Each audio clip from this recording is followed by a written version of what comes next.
എന്തിനാ വന്നത്? ഹിറ്റ്ലറെ നാട് കടത്താനോ, അതോ കല്ലെറിഞ്ഞു കൊല്ലാനോ? എല്ലാവരും കൂടെ എന്നെ ഇങ്ങനെ ശിക്ഷിക്കാൻ മാത്രം ഞാൻ എന്ത് തെറ്റാ ചെയ്തത്? നിങ്ങൾ ഒരുപാട് സ്നേഹിച്ചു പോയതോ?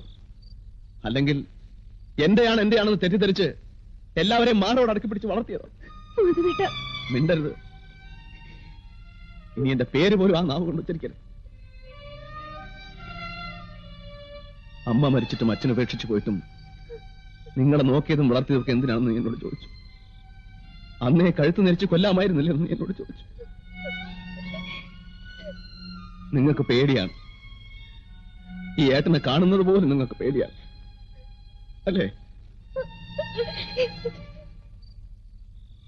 എന്റെ മരണം ഒരു നിമിഷത്തേക്കെങ്കിലും നിങ്ങൾ എല്ലാവരും ആഗ്രഹിച്ചില്ലേ? നീ പോലും ആഗ്രഹിച്ചു.